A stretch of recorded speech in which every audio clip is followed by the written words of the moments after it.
Oh, quick. Come up with a rhyming incantation to summon a good podcast. Oh, Jesus. Okay. Doesn't have to rhyme good. Oh, my ears. They hurt like hell. Give me a podcast that listens well. Fuck yeah. Every podcast we start with that now. Just chanting it until it just descends into tears, screaming.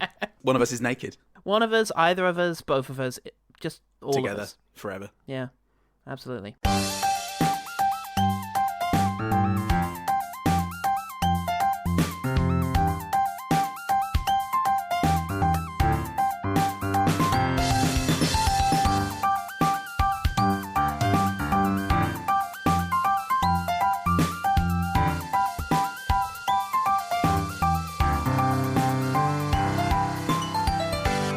Welcome to One Good Thing, the podcast that is considering nothing less than world domination. I'm Paul L. I'm alone on this miserable little planet. I'm not. Nah, not whilst there's two naked Pauls right here. Not when you have dreams. Speaking of which, we are flinging ourselves into the phantom zone of recommendations month. Yes, and flinging ourselves into the face of Mark Reid, who recommended this one. Mark Reid hosts the podcast Creative Psychopaths. He's a wonderful patron, and he's been on the Patreon. And he's been in there. He's been in there flinging stuff in our faces. So in a way that this is sweet revenge, Mark. Yes, he has declared himself Princess of Earth and commanded us to watch Supergirl. Who is she? You know, I think I recognize the costume. The question remains: just who on earth are you? On Earth, I'm Lee. Linda Lee. Why don't you just leave this poor kid alone and worry about the other one that flies? Because nobody gets in my way. The 1984 British film, A-fucking-apparently, written by an American, directed by a Frenchman, produced by the Swiss Pueblo Film AG Productions. But sure, Wikipedia, let's describe this as the 1984 British film. Whatever helps. It was filmed in Pinewood, so it's as British as Prometheus, Gravity, Guardians of the Galaxy, The Last Jedi, Eternals, and Morbius. And all of our industries. It's as British as our values.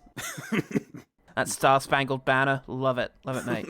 It was directed by Anne Frenchman. It was. Gino Schwark. I think I heard that's pronounced. Okay. Schwark. You heard on the grapevine, down the market. Yeah, I heard. Down where the kids are, they're all saying Schwark, and I'm not going to start arguing with them. Yeah, not with the road they've got ahead. Jesus. Just let them have it. Delinquency? Dude, it's not going to matter when we're dead and all their shit's on fire, so just let them have it.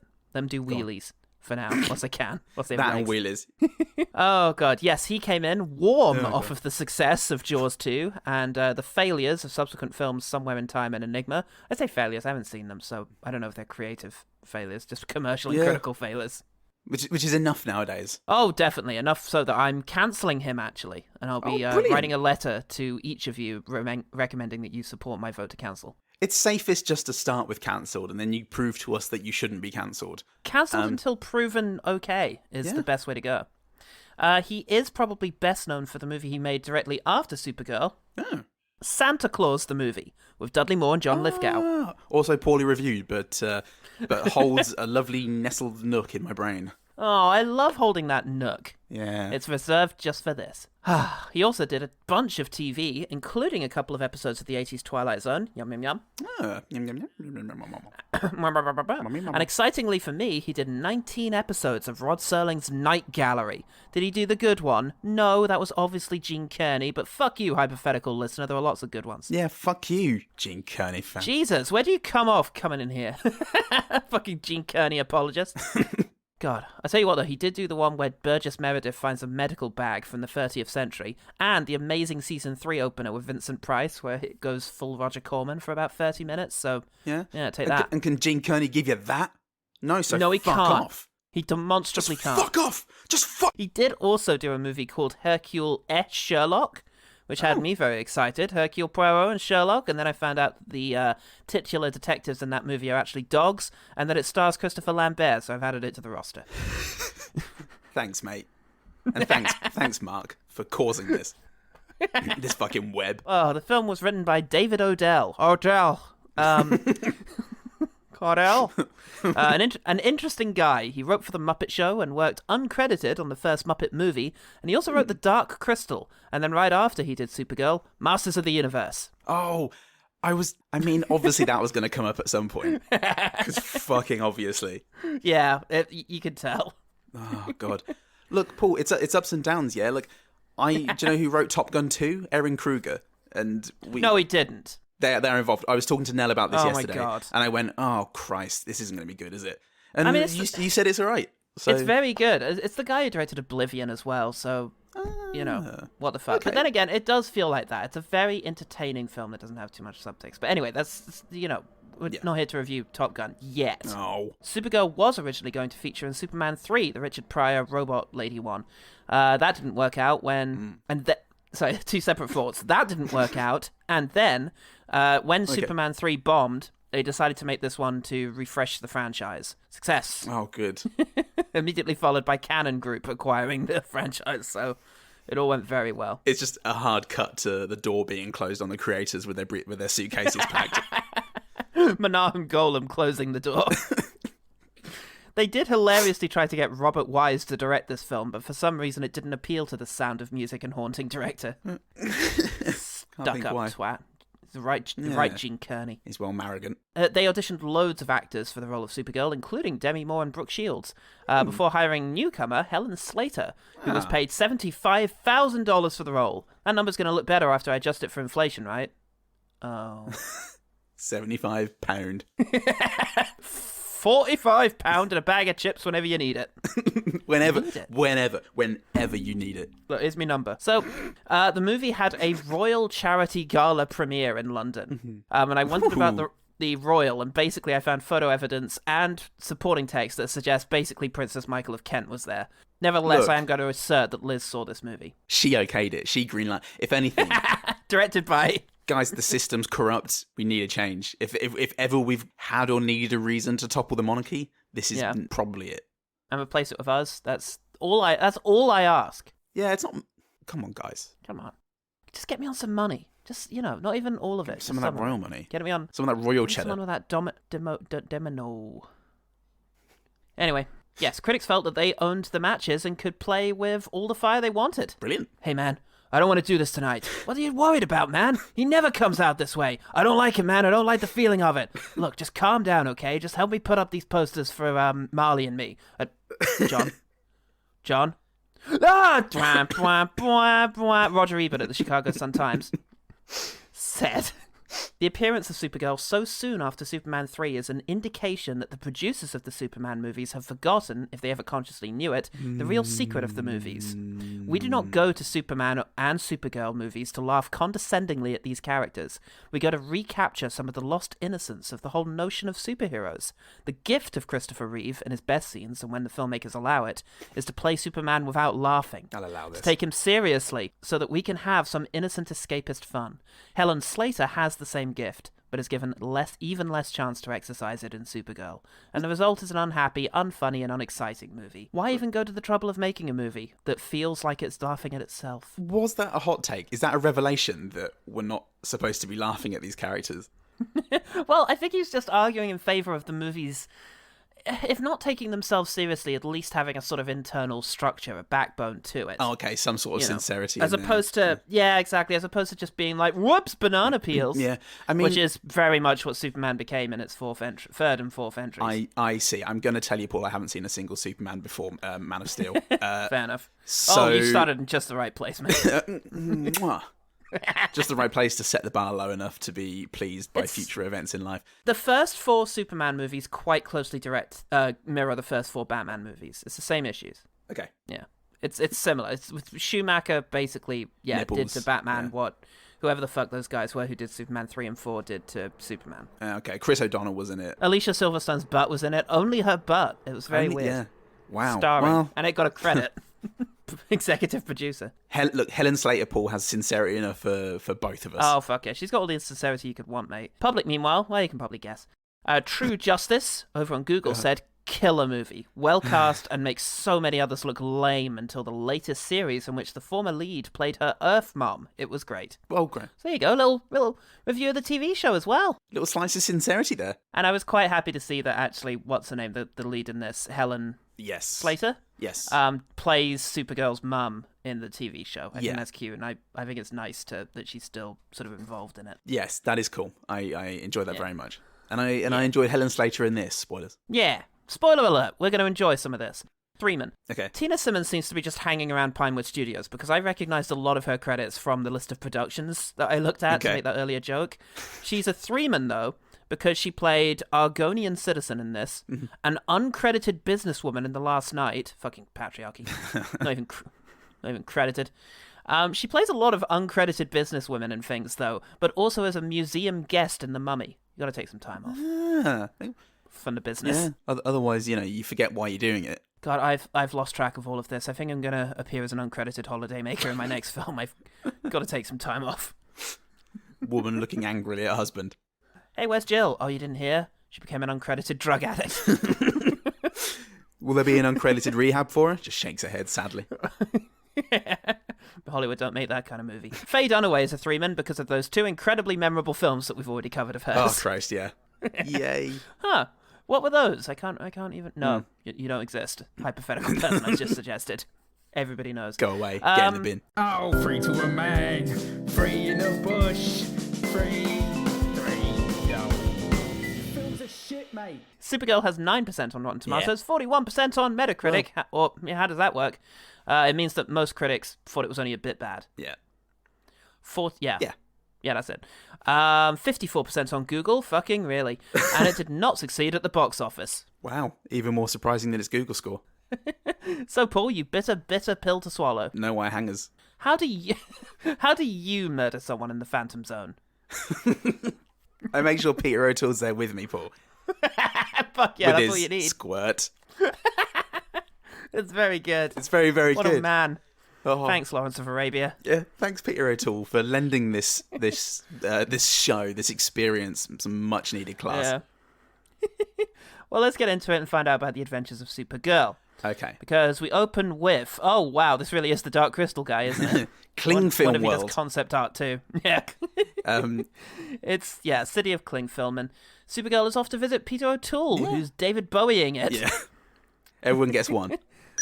Oh, it is beautiful. What's that gonna be, Zoltar? I think a tree. A tree.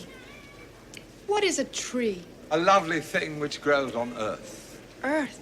You mean where my cousin went? And where, one day soon, perhaps I might venture as well. Allura, join us. We're just inventing miracles. Put your fingers here, Kara, and press hard. Good. Now try it. Let your imagination explode and give it a try. Go on. He has some exposition and a neat ring. Yeah. Which is actually one of the energy sources that power this whole place, and it can be used to create beautiful trees or deadly mosquito things if you made one for some reason. Yeah, have you ever go on it? What? And it goes flying into space. Yeah, burst through the walls. Oh, if only we'd made our living The second layer. Yeah, living space in actual space better than a gossamer thin layer of disdain for the audience. It's all right though. I, Peter O'Toole, can go after it and retrieve it. I have this hilarious little spaceship upstairs which I can go get into. Yeah. Oh, Supergirl took it. Yeah, I have a spaceship just up the stairs. Passcode 4284, my birthday. Well then I guess I shall banish myself to the Phantom Zone and you'll all freeze to death. Ta-ta. We gave him so many responsibilities here. Trust me, it's worse for me. We Enjoy all your chose to trust him so much.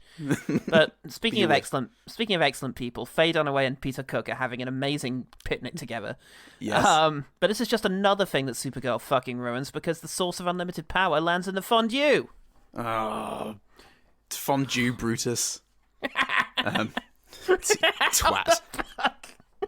Fucking idiot. Oh, Jesus. Absolute cuck. Prick.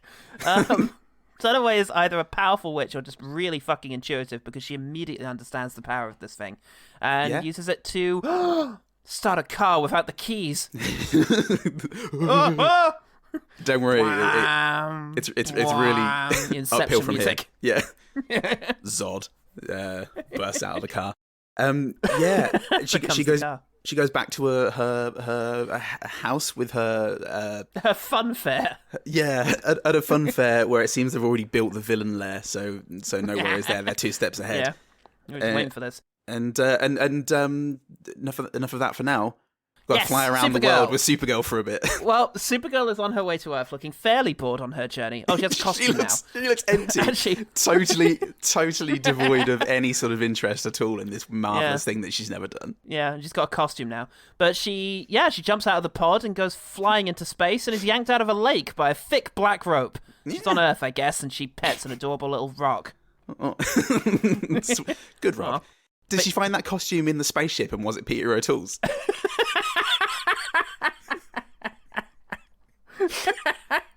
You've touched my things. It's the Phantom Zone for me. Enjoy your death. You so belong in there. Jesus. So, yeah, she has a go at flying about the place whilst the soundtrack hilariously goes whoosh. Yeah.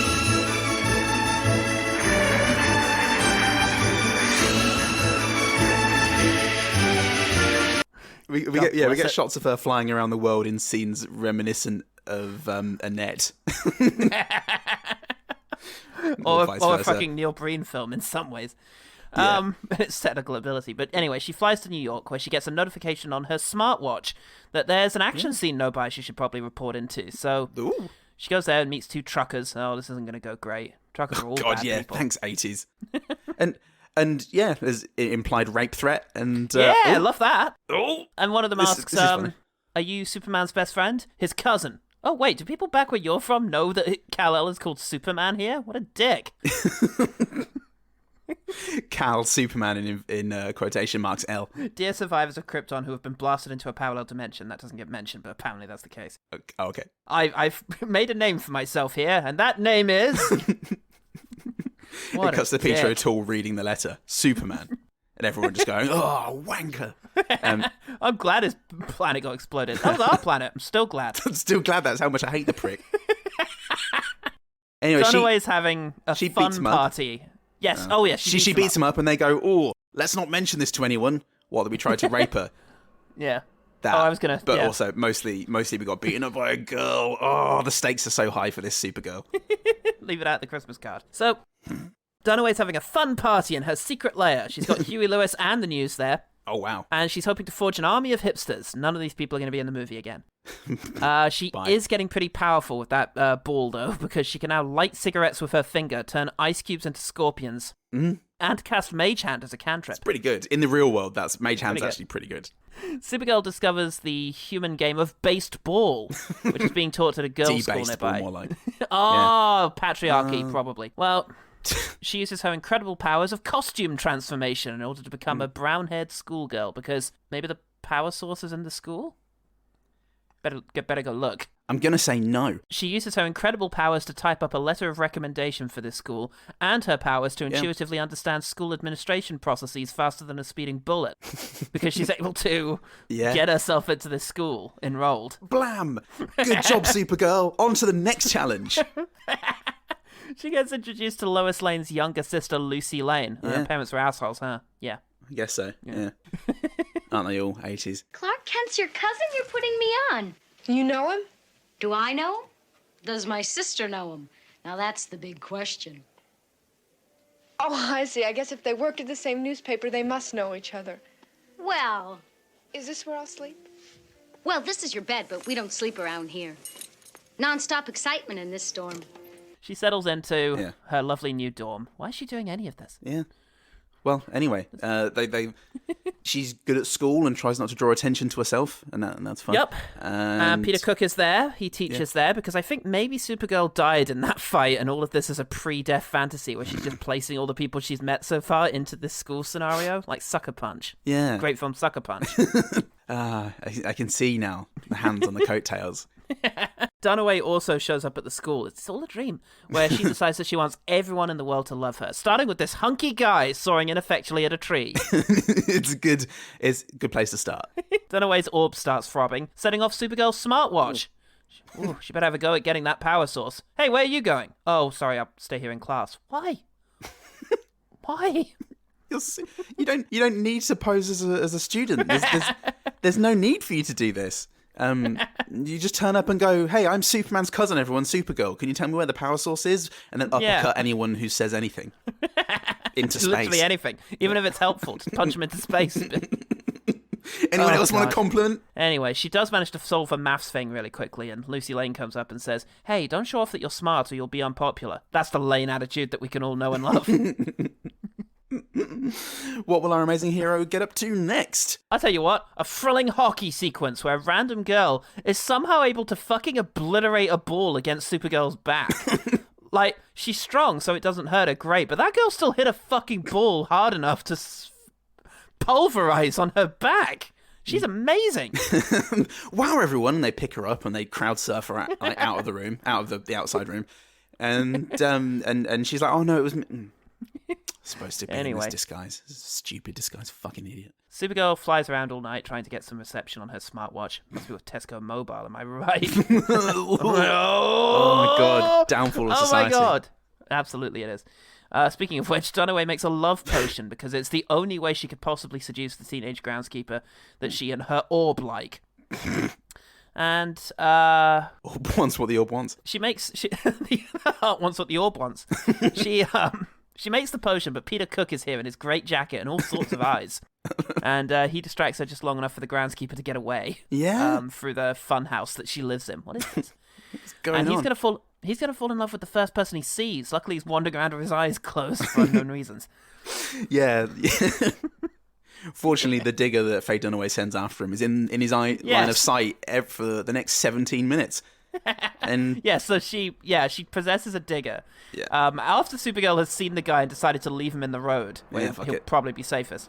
After Lucy Lane says, "I'll just leave him," he'll, and her boyfriend Jimmy Olsen says, "Oh no, he'll probably do you more harm than you'll help him." And she goes, "Yeah, I do agree with Randian philosophies. Let me, we'll just go in, enjoy these burgers." Yeah, I do want ice cream. Dunaway wants this guy back as discreetly as she can by animating a massive digger. Yeah, and eventually Supergirl notices this, and eventually after that steps in. Yeah. After Lucy Lane has had a go and gets knocked out. Great. Yeah. She fixes the problem by causing a living nightmare for hay fever sufferers, and then tears the part of the digger off that has the boy in it.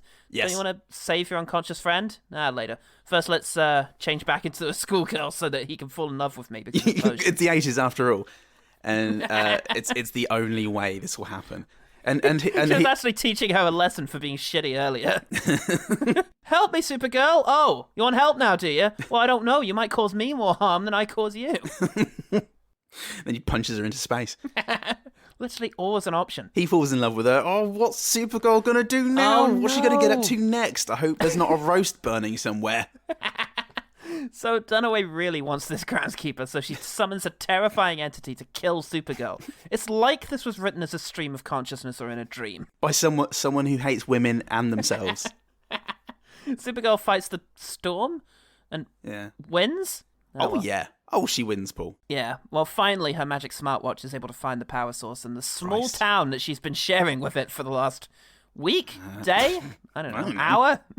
I don't know. Maths, motherfucker. Groundskeeper Billy is here and, has a distracting moment with her. And then Dunaway is going to do big eye stuff to both of them. Oh, they're getting bigger and bigger, Paul, as the movie goes on. Who are you? I am Selena, Dionysus of Catania, priestess of Seknit. I am the ultimate siren of Endor, and you, little lady, are trespassing on private property. She means him. I am Kara of Argo City, daughter of Alora and Zor-El. And I don't scare easily. No? No. Try this. She speeds up their footage, yeah. But Supergirl isn't worried. Oh, though, Billy's in a bumper car bout. A fairly slow-moving bumper car bout. With Faye Dunaway watching on. Yeah. And Supergirl picks up the bumper car and flies it over the city. What an absolutely insane moment for a film. And just to bring that down a couple of notches, Faye Dunaway causes a coconut to fall out of the sky inaccurately. In a shot where there are no trees, falling squarely into Billy the Brown's Peeper's face. It's pretty good. But she isn't able to get him to come back, so in desperation she turns to her nemesis, Nigel, in a desperate bid to finally capture the guy she has a crush on. But Nigel lets a spider out from a nut, and that wakes up Billy. What the fuck is happening? Don't worry about that. Supergirl quite likes Billy, so why not reveal your secret identity? Yeah. Why not? Fuck it, I don't even know where you had that in the first place. Yeah, we all want that in superhero movies. We're always going, go on, reveal it, and it's always very satisfying when it happens 2/3 of the way through the first movie. Well, they didn't know that. You can't guarantee getting a second movie, especially when you're making Supergirl. So. They knew, they all understood. When you're doing anything with a woman, it's like you can't guarantee you're going to get more money from Hollywood for that. Yeah, that's true. Though, Nigel is actually a powerful wizard. So I guess he's able to summon Billy back to the fun fair. The fun fair. Fair of fun. The fun fair. Oh, I get it. But Nigel gets betrayed by Dunaway, who transforms her fun fair home into a castle so that it's no longer ridiculous. Into an unfair. Oh, no! Oh, what am I like? Shit, yeah. Absolutely. God. And that should keep out everybody except the only person who would think to be after you right now. A list that is probably growing at this stage. But... it all goes wrong anyway. Dunaway enslaves Billy, traps Supergirl, and shoots her into space. Yeah. Oh, no, that's it. Well, that is it, because 15 minutes after that, Dunaway has announced herself dictator with a secret police force, and Lucy Lane has organised a protest with signs. Yeah, she's got 7 people there. It sure did move quickly once she got over Billy. A lesson if ever we need it. It's not looking much better for Supergirl, though, because she gets found by Peter O'Toole, who's excellent now. Squirt. Zoltar! Squirt. Zoltar? Squirt. He's gone mad and sad and doesn't want to try to escape. Yeah, but he should. All right, then. He should. Go on, then. Yeah. And he's like, yeah, I will. Yeah, I will. I will. He gets that right kind of crazy twinkle back in his eye, the kind that gets things done in a Peter O'Toole kind of way. Fuck yeah. He finds Ben's Kingsley. Ben's Kingsley? Fucking hell. Kingsley's Ben. And he finds Ben Kingsley and goes, you blacked up in my movie, right? No, it wasn't me. Pretty sure it was you. Anyway, we need your help to get out of the Phantom Zone, mate. They managed to climb past a weird effect and a fan. In order to make it back to Earth, except Peter O'Toole. So, time for the final duel. Supergirl and her pluck versus Faye Dunaway and her 80 special effects and mighty hair. Yeah. Supergirl wins. She wins. She almost thinks she's not going to, and then Peter O'Toole comes out of the ether and says, you can do it. She's like, oh yeah, I can, look. She does it. Oh yeah, you're right. And she goes all small and flies around her so much that she gets eaten by a demon. Yeah. And of course, the answer was there the whole time. So all the bad guys get sucked into the Phantom Zone and everything's fine. Yeah. Yeah, teleports everybody home, and maybe Billy gets his sentience back. Who's to say? He got it back at some point. Well, at some point, Billy. Probably. I don't know. And she flies off into space. Does she make it home? Who knows? Well, she does, because she's got the power source, and she dives into the lake where she arrives in space in order to repower the city. What a confusing ending to her odd quest. That's great. So there you go. That was Supergirl. There you go. In 20 minutes or less. I had fun. I had a lot of... In general, my review of this would be I actually had quite a lot of fun. It's too long. It's too long for what it is, and it definitely meanders at places. But my main issue is it could have done with cutting about half an hour from it, because a lot of it was just Faye Dunaway walking around. It wouldn't be hard to cut that half an hour. Yeah. Also, it'd be quite good to give it a script that makes sense. Because there is that. It's so weird how everybody just... What's massively missing is good character motivation. Mm-hmm. Characters commit to these crazy actions with no real incentive to do so. Supergirl has no reason to try and fit into this school. Yeah. Faye Dunaway has no reason to get fixated on this weird groundskeeper guy. She could have anyone. I mean, the stakes are there. There's an orb that is all-powerful. Yeah. You know, everybody wants it. It's fine. She wants to get it back because her people are going to die without it, and Faye Dunaway wants it to become all-powerful. That's fine. Make a drama. But it was so inconsequential. In the midst of the stuff that Supergirl was tackling, it kind of like the danger and peril was really small scale, and it felt really demeaning, probably unintentionally. Yes. But it was like, look, Superman's out there doing the real stuff. He's saving the world. Yeah. Supergirl's got man trouble. It was very, yes, it was very. It did a bit. Oh, look at her! And it didn't help. I found Helen Slater very charming. I thought she was absolutely lovely. But it kind of played into this. Oh, she's so sweet and pure.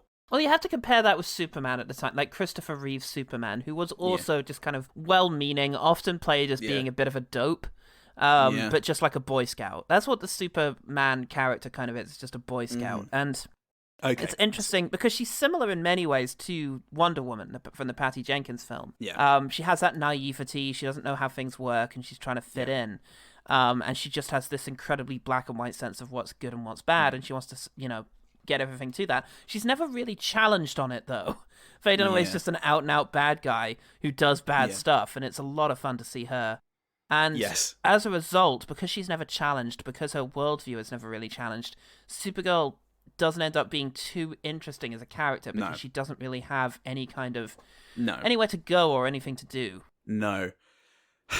That's it. And so you're hanging on to the stuff that is charmingly silly or funny or just weird, and that's great. It really is great, but it does it does mean that there is a good half an hour there where I mentally checked out because nothing was really happening, and then I came in for the finale, which was wonderful. Where a different angle you could go in is because when she's talking to Peter O'Toole and he's really cynical and tired and he's given up and he doesn't want to do it anymore, but she is just relentlessly upbeat and believes that they can do it and that they have to try. Yeah.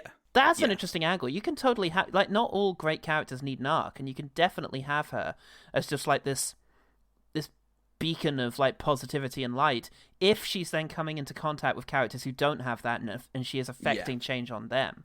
Like you've got models for that, and you could have that happen with her and I want to call her Margot Kidder because that's the actor who plays Lucy Lane. Lucy Lane, yes, you could absolutely do that with Lucy Lane. Yeah, played by Maureen. Doing Nigel, played by Maureen Teefy.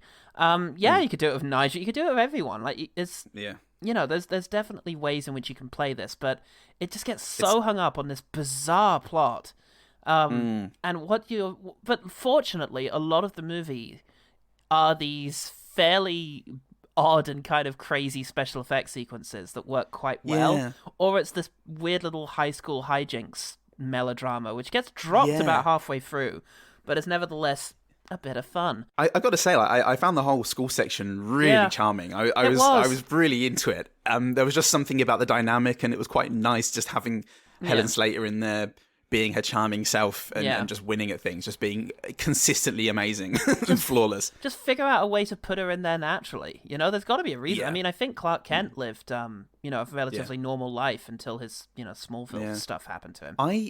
I thought what was going to happen because when she approaches the school, she's looking at a girl's uniform and she sees an M, and like a sigil. Oh yeah, and I thought that she was going to mistake a school sigil for like a villain's name and be like, I've got to get to the bottom of this. And that would have been fun. And it's very far-fetched and silly then, but it's still, but it at least would have been something. Yeah, I think so, because it's very curious to consider what they probably prioritized at the time. Like, why make the Supergirl movie? Are they trying to broaden out the superhero market to include women, and girls? Are they trying to titillate? I don't think so. This wasn't as sleazy as Jennifer's Body in terms of its marketing and advertising. Like, hey, look at it go. Like, the skirt was relatively short, but not too short. It wasn't as short as Zack Snyder would insist upon. No, therefore it wasn't good, Paul. I didn't find her overtly sexualized in this film. No. There were shots of her like sitting down and like in the Kling film world. Oh, yeah. At the start, she sat down like a 5-year-old with her legs like wide apart, playing with something. But it's childlike. It's exactly. I think it speaks towards the sort of immaturity and childlike nature that she has as a result of not having experienced things. And it is ultimately, the idea of it is that it's a film about her becoming less naive, but it doesn't really have those beats. Yeah. But nevertheless, there is something to seeing a woman in a superhero costume having strength that is at no point compromised. Like, maybe her story is compromised, but her ability to do cool things is never, like, she struggles only as much as Superman would. Otherwise, her abilities are never in question. She's just really very good at things, and it's just a case that she doesn't quite have the savviness to predict what Faye Dunaway is going to do, and she keeps giving her the sort of benefit of the doubt, which is very Lex Luthor. Yeah. So, there is something that still holds up quite well. Like, fuck me, it's far more edifying to watch than Sucker Punch if you're looking for something that, tries to empower women through action. The fact that they've given her a admittedly much more trivial story that basically revolves around a love triangle, that is disappointing, but nevertheless, she's still out there doing cool stuff. Which still enjoyed it more than I did Justice League. Oh Jesus, yes. So either version. Yeah. All right. Well, tell you what. Let's just get into quickfiring then. Let's just talk about all the stuff we like. Quickfire. I thought the titles looked good. Right at the beginning of the movie, we've got this mist, this purple swirling mist, and we've got Jerry Goldsmith, I think, doing his score. And the titles fly in with this metal. Like, they're made of metal and they're gleaming, and there must have been some form of practical effect. It's only slightly hampered by the fact that as some of the titles fly by the screen, it makes a very irritating noise.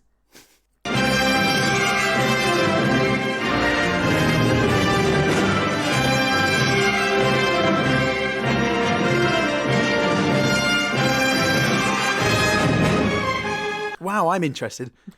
I like the visuals of the opening after the credits. It is very Dark Crystal, actually. It is. The darkness and the foggy storminess and that sort of... Was it the world? It looked like a beacon in the distance. Yeah. Yeah, it looked really cool. There's a lot of production design stuff I liked. I thought quite a lot of things looked cool. I liked Dunaway's creepy hideout. I liked her... I liked the Diamond Palace, and I liked the decors of various locations I thought looked really good. And like going on from that, the Omegahedron and just the whole idea of it. Yeah. The way it looked, the way it worked, like when they're in Kling Film World and that's spinning in their hand as though it's not properly resting on their hand, and they're using the wand that's like glowing and it's not undulating, but it's like it's making this noise, and it looks. Out of context, you look at these two things and go, these aren't things that we possess. I have no idea what their function is. Yeah. One's spinning, sure. And they're just holding it and they're making their noises and flashing and they're growing trees from it. And it was just such a great looking thing and so inventive, apropos seemingly of no context or frame of reference in our world. So it was great. I really enjoyed that. I enjoyed that, and it was very sort of 70s sci-fi for me. Like, it really reminded me of stuff from Logan's Run. It had that great quality to it, and I enjoyed that a lot. Very cool. Right, I'm going to group some things together, and I'm going to start by talking about Peter O'Toole. Yes. Peter O'Toole's great. I love him a lot. Yep. I like him in this. I like his presence. I like his the gravitas, yes, but also the sense of fun. It's going to be fun. Kind of thing that he has, and there's a couple of lines in there that I really enjoyed, like the binary chute, but you could never survive the pressure. It would destroy that I can. you. Zip, zap, and I'm gone. Yeah. Later on, when she's trying to convince him to join back to the world, and it's like, come back to Earth with me. Yeah. You keep making things from Earth. The place intrigues me. Well, then let's go then. Certainly. When is the next train? Yeah. Yeah. He's just great. That was wonderful. I love his knitted jumper poncho thing that he wears. Yeah. So wonderful, like hanging off of his bony frame. It's just such an interesting looking man. My favourite line of his was... There is no way out of here. That is the point of the Phantom Zone. I didn't notice that, but that's great. Fucking brilliant. Peter O'Toole, if he was in that half an hour that I found difficult, it would have been 100% watchable. I think it works very well, his character. He's the elderly mentor who's in the beginning and then, returns later at a crucial point. But yeah, he's very good, and I love his presence. Yeah. Next thing I'll group together is special effects. Some of the special effects look really good. I enjoyed going through space. The bat projection isn't great, but when she's in her ship, the way space looks, you can tell it was a sort of Douglas Trumbull style ink kind of thing and paint moving through water style experience, because it looked really good. Some of her flying looked fantastic. Some of it really didn't. But whenever she has to soar off the ground, like when she's floating around in the woods at the beginning, I thought that looked great, and I really couldn't see the wires and such. So I thought it was very good. And then after her long back projection, silly kind of thing, she comes to land on a New York street and starts from so high up. Yeah. She's so high up off the ground when she just sort of drops down and just plonks onto the street. And yeah, I thought that looked great. That's cool. And then one other special effect I mentioned is there's a really good moment of Faye Dunaway. What's happened is that Supergirl has grabbed a bunch of like spikes and thrown them at her. But really, really quickly, and then when we cut to her perspective, all these spikes like come in and just drop around her perfectly. And I thought that looked great, and then when she gets rid of them, she kind of waves her hands out, and the poles just kind of curve away. Yeah. I thought that looked good too. That looked very cool. Yeah, there's something about her flying, focusing on the fact that it's a gravity difference. Like when she first realizes that she can fly because she's just hovering off the ground. And Christ. Yeah, it just compare it to Man of Steel that's figuring out he can fly. Yeah, fucking Jesus. Electric guitar solo. It just I mean, it's Hans Zimmer. It's cool. Yeah, occasionally when she had to fly, when she flew over Billy's head or something, there's just like a slowness to it that looks. Yes. It just gets a bit silly. That wasn't very good. No, but sometimes it looked good. I liked her when she flies down and she lands in this construction yard and she goes sort of into a tube and then emerges at the other end as dressed as a schoolgirl. That was a bait and switch, right? Yeah. Because they would have had a different actor sort of fly in and then her waiting at the bottom. Yeah. I love it when you can tell what they've done. Yeah, really That's cool. Good fun. I do like the Rube Goldberg disaster scene with the digger, and it knocks something that rolls off a roof and then crashes into something else, and it looks silly. That's classic Superman. Like the beginning of Superman 3, I think it is just that. There's like a long sequence where it's just like one thing knocking into another, like causing one calamity after another. Then Superman just flies and fixes it. Yeah, sure. Obviously, there's a silliness to it all. It's goofy, but it's so good just to see actual things crushing things and rolling off of things. Yeah, great practical effects in there. Yeah, it makes so much difference. And Billy running away from the digger looked dynamic even. Just something about when it. it scoops him up. Yeah. That looked really good. Just, oh God, so much. No, I mean, do it with computers now, can you? Yeah. Oh, you can do this actually soullessly. Do it without giving an absolute fuck. Like me, like I do. Every day. When she's trapped in that glass vessel and she walks forward because she sees Billy trapped there, and she walks forward and she like thunks into it and her cheek like really squishes up against it. Oh yeah. Which looks like, 80s style. Not too much concern for well-being. Good stuff. It looked good. Yeah. Okay, my next thing is Peter Cook, who played Nigel in this. Nigel. Yeah. And look, I just fucking love Peter Cook. I always have. Yeah. I feel like I need to hunt out more things where he's been the lead, because I've always just seen him in things and thought he was amazing. And I've seen a few of his sketches over time from like the Dudley Moore and Peter Cook thing. Yeah. But my God, is he good in this? And a couple of lines, some really innocuous ones, like "Without me, you'd still be reading tea leaves at Lake Tahoe." And when she goes to drive off, "Can't run out on me, Selena. I've got the keys, sweetheart."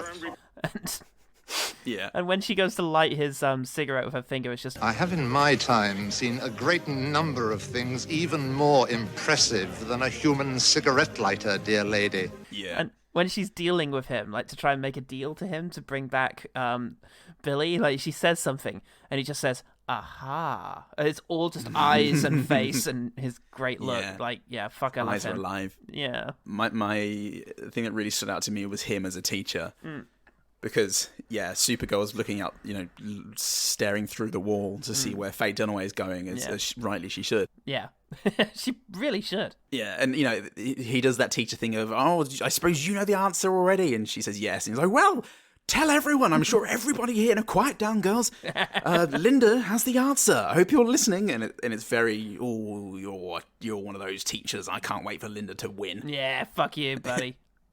Brilliant. Oh, this is lovely. I've just noticed that my 4 remaining big good things are just the female performers in this movie.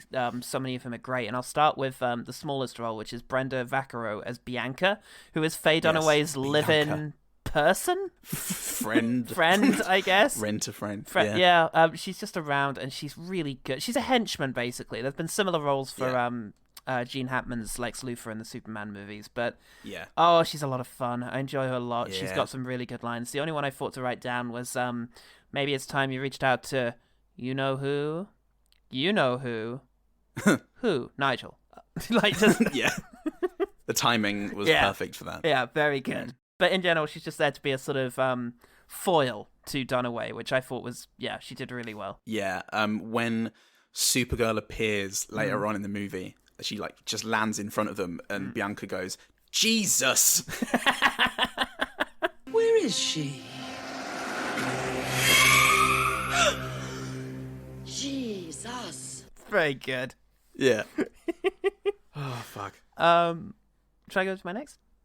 Yeah. Okay, Maureen Teefy is doing a really good Margot Robbie Lois Lane impression because she's here playing Lucy Lane. Margot Kidder? Yeah, Margot Kidder, who plays Lois Lane. Yeah, you said Margot Robbie. Ugh. Margot Kidder. Wow. Did she?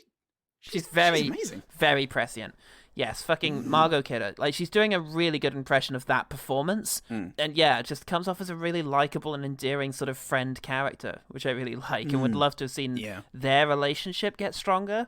Yeah. Because it doesn't really... No time for that. There's no time for that because they don't move past the whole fish out of water thing, really. They don't have time for any sort of actual connection. Not really. Or moment of revelation. Like, there's no, like, Ned finding out that he's Spider-Man, moment where they can actually sort of connect about this. But she does have a great line when they're in these cages. And I think it's the guy, and he just says... Who's that guy? He's my math teacher, I think. Yeah. Like, I love it because at that stage you might have forgotten that Peter Cook was also the math teacher in the school for some reason. Yeah. Why not? He's got to make a living. Can't just all be magic. Powerful magic. I'll talk a little bit. Science is magic. I'll talk briefly about Ethan then as the last guy that I have good things about. But also because as he does find out who Linda is, Supergirl, through a kiss. She kisses him and he recognizes that because obviously and the weird darting tongue motion that she has.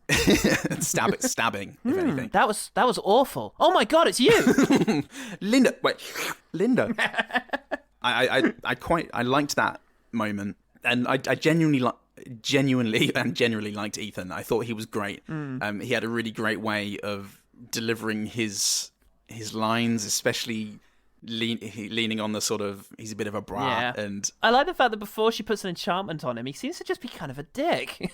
He's a kind of asshole. And I don't know. Well, that's why it's interesting to figure out if he ever actually does get back to normal at any stage. Yeah, the enchantment breaks when Nigel. I was going to say Nigel Cook, so that's not a thing. When Nigel Cook breaks the shell with the spider in it. Oh, right. Because he gets up, and because he's like, how did I get here? And he's like, I love Linda. He's kind of like reconciling his fake feelings for his real ones. Non-charm self. Interesting. Yeah. Fortunate that I fell in love with an attractive lady. Yes. Okay. Yeah. But yeah, and he had a few lines like he's walking away from her on the beach and she does that thing where she sort of flies over and lands in front of him. And he's like, did you just fly over my head? And she's saying something like, oh, no, you got to trust me. Linda's fine. He goes, you just flew over my head. True or false? With, no punctuation, which was great. When he's following her into the fun fair before they have before Linda's very easily won over. Yeah. She realizes someone's following her. She spins around and Billy just instantly presses himself up against the ride that he's walking past. And it's like whenever an animal just stops moving, they can't see me. I'm being deathly still. Yeah, it reminded me of that, which was really fun and kind of vulnerable. When he realizes who Linda is, and he's saying, I mean, you can do the whole number, leap tall buildings with a single bound. You can look right through things. Yes. Bend steel bars. Yes. Not that deep, but deep enough to be like, yes, I'm mighty, which I found really, really, really charming. That's really good. Oh, sorry, one final guy one. Okay. I just want to get them all out of the way. The principal was a fucking horror show. Yes, he was a strange figure. Yeah, 80s, but when he introduces Supergirl to Lucy Lane, and it was established that she said that she's an orphan. Yeah. And just before he leaves, he sort of pokes his head back through the door and goes, by the way, she's an orphan, but don't let her play on your sympathies. Yes, he was a very interesting character. Yeah. Oh, God. Excellent. Fun little addition. That's really fun. Okay, my penultimate one is Faye Dunaway. She is first billed in this, and she she commits to the role, and she's really good. And just big, bug-eyed crazy. And yes, it's a shame that this powerful almighty witch who wants nothing better than to rule the world spends most of the film pining after this random guy she's got a crush on, but she still gets some really good moments, some really good lines. Yes. Her hair is fucking powerful. Oh god, yeah. No one's going to argue with that. She could rule the world just with the hair. If she just made the orb give her that hair, she could have accomplished everything else on her own. Lines like, I think when Supergirl is showing up, it just says something like, If that's the goddamn Jehovah's Witnesses again. Yeah. I really like that. And one really nice little diffusing moment was when what's his name shows up, Nigel, wearing this this horrendous looking sci-fi jacket that looks like it's from Rollerball. Yeah. And he just says, I want to make a very serious proposal. In that outfit. Very good. Nice. Very snappy, very cutting him down. But yeah, I really enjoyed Faye Dunaway in this, and I'm so glad. I hope she didn't regret this one after the reviews were bad, because I really like that she was up for this. Yeah. After the previous two roles, which, you could get a somewhat unsettling idea of Miss Dunaway, I really like that she was on board to go this full camp kind of ridiculous. Yeah. She looked like she was having fun, and it was very cool. Yeah, her delivery when she's giving Nigel a dressing down in that scene actually was wonderful. There's just something so fucking charming and magnetic about her. Also, when she first meets Billy, she comes out and goes, "You rang," and then he's walking away, and she goes, "Hey, you!" and she sort of rearranges herself on the door frame to look alluring. Yeah. You rang, and there's also a little pause before he goes, "Oh yeah," like there's just something very surreal about how awkward that is. Yeah. But yeah, like Faye Dunaway is great. She's great fun. She really is. She gets more no wire hangers as the movie goes on. Oh yeah, it gets big. It's wonderful. Yeah. Well, my last thing is I just want to talk about Helen Slater for a bit. Yeah. So yeah, yes, very charming is absolutely it, because to say charming sounds a little condescending, but ultimately it is the main attribute the movie gave her, is to be charming. Yes. But she does it very well. She's got this incredible smile, this really good physicality. She looks like without being like super buff, she looks really capable and like immovable. And there's a couple of things that she says that I really like. When the teacher's like, "Who on earth are you?" and she picks her name out of a picture on a wall, and then but phrases it by saying, "On Earth, I'm Lee." It's very good sort of answering to that. Oh, it's kind of Jimmy's moment actually, Jimmy Olsen. But when she accidentally introduces herself as Kara, I think, or Kara. Oh yeah. Her actual name. Oh yeah. She then has to correct, "I'm concerned," and then Jimmy immediately nods like, "Oh yeah, that makes sense." Oh great. I was completely wanting to give you whatever benefit of the doubt I have available to me, but as soon as you gave me even the slightest excuse, yes, okay, great. He's an old hat at this. He's done this fucking 3 times. Only actor to appear in all 5 of this sort of run of Superman movies. Yeah, that's cool. Does Jimmy Olsen get killed in one of the Man of Steels? Yes, in Batman vs Superman, he gets shot in the fucking head in the opening movements. No, he doesn't get killed by Superman. He gets killed I by... remember now. Yeah. And there's a big triumphant moment afterwards, like, "Don't worry, Lois, I've saved you," and then Jimmy Olsen's bleeding outside. Brilliant. Yeah, fantastic. When Brad, whatever his name is, the jock, when he gets out of the digger, and it's got to be spontaneous. He accidentally bumps his head on the digger as he's getting out, and she just goes, You love me. With all my heart forever. Like just a tiny little gasp. It's really, really good. But finally, there's just something really cool about seeing her in that costume, because there's just something about the idea of goodness being this powerful, immovable thing. Yeah. Like, it doesn't matter what and all evil looks ridiculous in its eyes, because there's just something inarguable with it. With Supergirl and Superman, there's something really tempting, and yes, fascistic as well in its ways, but there's something psychologically reassuring about the idea of a figure of pure good. Yeah. And that if you're trying to be selfish or self-serving or anything else in the eyes of this person, you're just going to seem ridiculous. You are absolutely right. There is enough doom and gloom in the air already. And it is better to accept defeat than to take a chance and try like fools to redeem ourselves and save our city and all those who we love there, plus all the people on Earth that this wicked sorceress is going to make suffer just because of us. Cheers. We could die trying. We won't. We won't. And there's just something escapist and fun in that, which I really enjoyed. Definitely. Yeah, and she embodied it really well.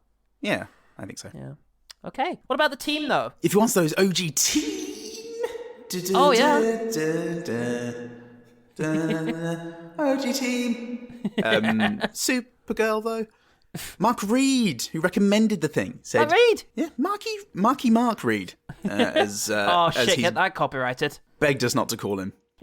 Said, it's fair to say as a kid, I never liked Supergirl, mostly because it scared the shite out of me at certain points. However, I've come to appreciate Supergirl because it feels like one of the very odd Golden Age comics where continuity and clever plots weren't something that was focused on. It's a story of the week that's irrelevant next week. Fun and kind of pointless. My one good things are Faye Dunaway in general. I like Bianca's slightly dim, unimpressed attitude. Peter Cook's leisure suit. And that he doesn't mention getting the horn even once. I like the whole scene with the digger thingy, even though it's got some very poor actual heroing. Kara waits way too long to actually get involved and just leave Lucy knocked out and still rolling. Ethan's weird character change. Yeah. Invisible monster. And of course, living in a ghost train. I'm sure I could come up with more, but mostly I hope you enjoyed it. And we did, Mark. No, it was a lot of fun for a lot of those reasons. And yeah, I remember seeing it as a kid too, and I think I had a crush on the lady, on your Supergirl. On your Helen Slater. So I remember watching it for that reason. And it does almost feel like you could break this up and turn it into a short-run TV series, because it does just have that strange feel to it of, something a little less than cinematic, which was absolutely perfect for sort of viewings in my nan's house when I was 8 years old as a wee boy. Oh, lovely. Yeah. It would work as a sort of prelude to Xena. Watch it, get to Xena. Got to get to Xena somehow. Xena somehow. Got to get to Xena somehow, who is the lead actor in Xena the Warrior Princess. I reckon too. Thanks, Mark. Yeah, thanks, Mark, and thanks, OG team. Jimmy Olsen. Oh, okay. I guess we should talk about the one better thing. I haven't thought about this. The one better thing. No, I hadn't either, and I think on reflection, it's just this. I think just watch it because... Give it a go. I mean, you've got Wonder Woman as a really great modern trailblazer for female-led superhero movies. Most of what Supergirl's trying to do, Wonder Woman actually does do much better. So yeah, but I think this is worth a watch for its oozing charm. Its ouzo charm.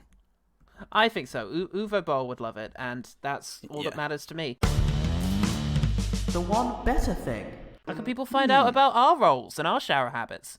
They can find out about our times in the role by logging into www.over18webcams with a Z .nz.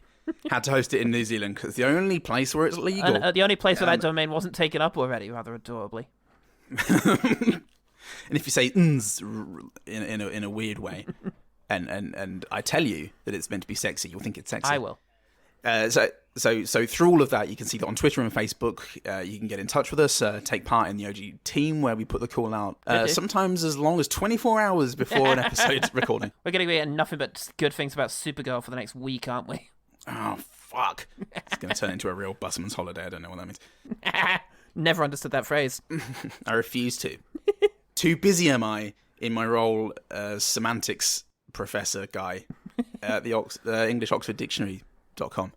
And if you want more of that fucking nonsense, you can sign up to our Patreon where for as little as $1 a month. $1 a month. What can you do with $1 nowadays? Nothing except get hundreds and hundreds of hours of bonus episodes of us reviewing films, pitching better endings to ones that we thought were poor, and just being ourselves. Just being ourselves, really, reminiscing on things, really looking relaxed, towards the future, letting things hang out. Come on in there. Yeah, come on in. And stay in. Yeah. Stay in. I'm Paul Incantation.